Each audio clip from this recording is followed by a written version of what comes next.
নমস্কাৰ বন্ধু বান্ধৱীসকল আপোনালোকে নিশ্চয় স্ক্ৰীনত দেখা পাইছে যে DEE-LP-UP ভেৰিফিকেশ্যন অথবা মেৰিট লিষ্ট সম্পৰ্কত এই ভিডিঅ'ত আমি আলোচনা নকৰোঁ সেই সম্পৰ্কত কোনো এতিয়া নতুন আপডেট নাই আজি আমি আলোচনা কৰিম আপোনালোকৰ কমেণ্টসমূহৰ ওপৰত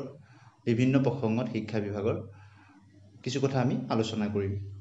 প্ৰথমে আমি আলোচনা কৰিম NIOS DLEDৰ প্ৰসংগ NIOS DLEDৰ প্ৰসংগটো গৈ সুপ্ৰিম কোৰ্ট পাইছেগৈ আপোনালোকে নিশ্চয় জানে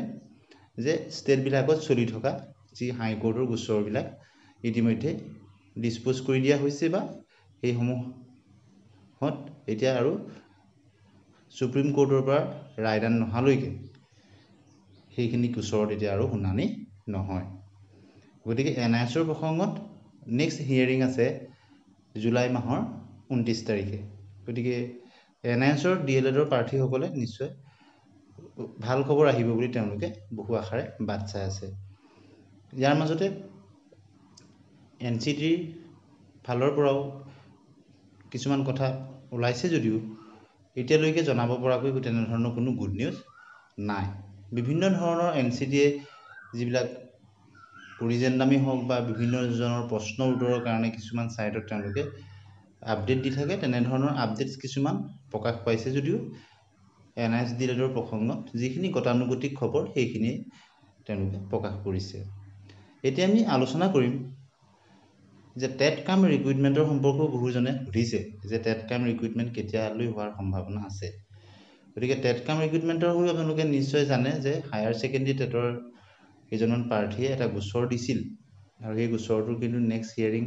এটা শুনা হ'ল তেওঁলোকৰ তাৰপিছত অসম চৰকাৰে বিজ্ঞাপনো প্ৰকাশ কৰিলে আৰু তেওঁলোকৰ কাৰণে 5% মাৰ্কছ দিয়াৰ কথাও তেওঁলোকে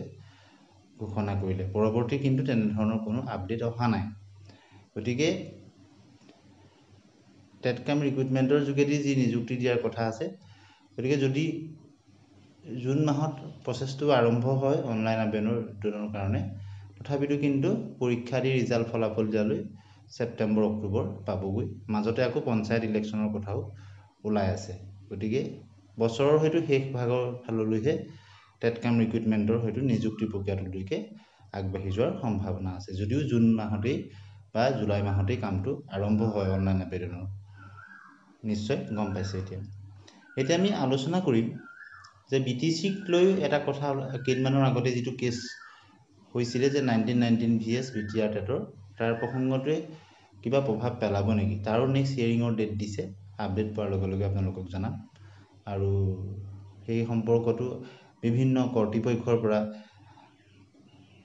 তেওঁলোকে এফিডেভিট বিচাৰিছে 15 দিনৰ ভিতৰত গতিকে সেই সম্পৰ্কে এটা ভিডিঅ' দিয়া আছে আপোনালোকে চাই ল'ব যিসকল BTC কেণ্ডিডেট আছে এতিয়া আমি আলোচনা কৰিম বহুতেই সুধিছে যে SCRT ODLৰ গোচৰটো নিষ্পত্তি হৈ গ'ল নেকি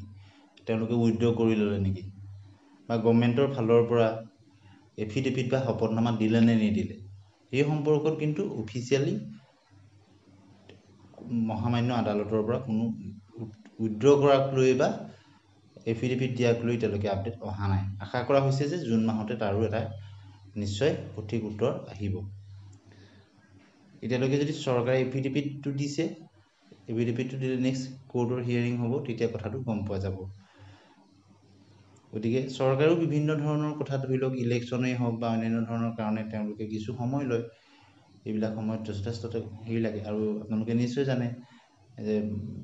নিৰ্দিষ্ট সময়সীমাৰ ভিতৰতে শপতনামাটো দিবলৈ দিয়া হৈছিল আৰু পিছত এতিয়া এটা কথা বহুতেই সুধিছে যে কেছটো যিসকলে দিছিল তেওঁলোকে উইথড্ৰ কৰিলে নেকি সেই সম্পৰ্কটো কিন্তু উচ্চ ন্যায়ালয়ৰ ফালৰ পৰা কোনো উইথড্ৰ কৰাক লৈ বা তেনেধৰণৰ কোনো কথা ওলোৱা নাই আৰু SCRT ODLৰ প্ৰসংগটো NIOSৰ লগত এটা কাৰণেই নিমিলে যে SCRT ODLৰ যিটো কোৰ্ছ সম্পূৰ্ণ এটা 2 বছৰীয়া কোৰ্ছ গতিকে ডিউৰেশ্যনৰ ফালৰ পৰা তাত কোনো ধৰণৰ বাধা আহিব বুলি ক'ব নোৱাৰি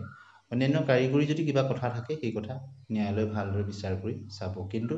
টিচাৰ এলিজিবিলিটি টেষ্টত আচলতে ডিউৰেশ্যনটো চোৱা হয় 2 বছৰীয়া লাগে বৰ্তমান হিচাপত LPUPৰ কাৰণে আৰু বহুতেই সুধিছে যে ফ্ৰেছ টেট LPUPৰ কাৰণে টেট হ'ব নেকি গতিকে আপোনালোকে জানে যোৱা 2 বছৰ যিহেতু হোৱা নাই 2-3 বছৰ গতিকে আগন্তুক 25 বৰ্ষলৈ হয়তো হ'ব পাৰে কিয়নো অসম চৰকাৰে নিৰ্দিষ্ট সময়ৰ মূৰে মূৰে টেট পাতি থাকে, গতিকে যোৱা 2 বছৰত CTETক সুযোগ দিছে, যিহেতু অসম চৰকাৰে ষ্টেট টেটটো পাতিব পৰা নাই।